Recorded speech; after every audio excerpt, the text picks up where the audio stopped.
cops can't force suspects to divulge cell phone passwords, you know, those numbered passwords. But now a Virginia judge ruling that they can force those suspected of a crime to unlock their phones with the new fingerprint scanners made famous in the iPhones and a lot of the new Android phones.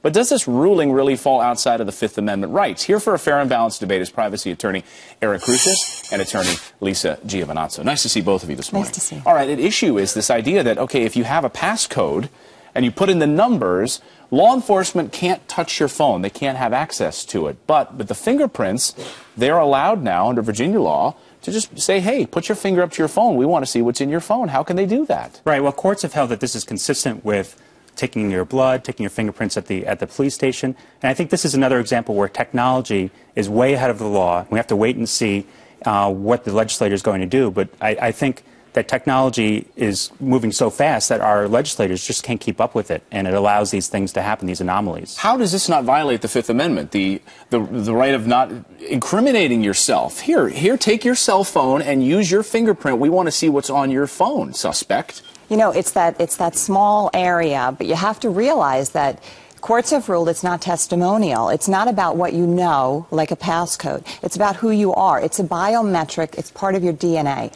So for safety issues alone, like right now we're seeing biometrics used at airports. They're trying to do fingerprint check-in to speed things up, to protect people in Border Patrol. So we have to be careful. You know, you don't want to open up the floodgates and all of a sudden say, well, people that are arrested don't have to provide a fingerprint on a phone, because that could get widespread. I mean, we could see people saying, I don't have to provide my fingerprint here. So it's kind of what Eric's talking about. We have this digital space, and then we have regulation, and there's such a chasm between it that we just want to make sure we don't overregulate ourselves in the privacy area and diminish our safety. Clayton, could I just say something really quick? I mean, one thing we want to be careful about is, you go into the police station and you have to give all your fingerprints, but when you have your iPhone, you have a certain finger that's required to unlock it. You have to put your fingerprint on the phone in one certain way. So you're kind of testifying in that way by choosing which finger, by telling the police which finger is the one that unlocks your phone. So it's a little bit different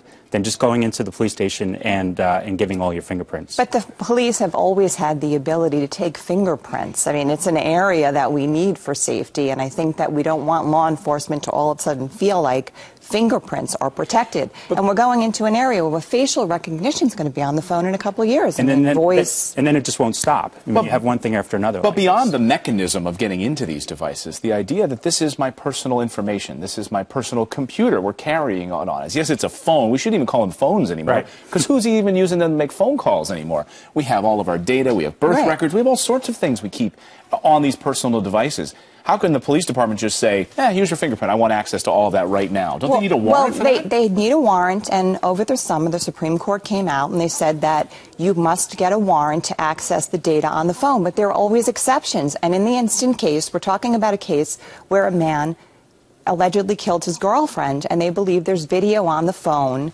that could provide them with enough evidence. So in cases where they think that evidence could be damaged, there are always exceptions, and that's kind of what we're seeing.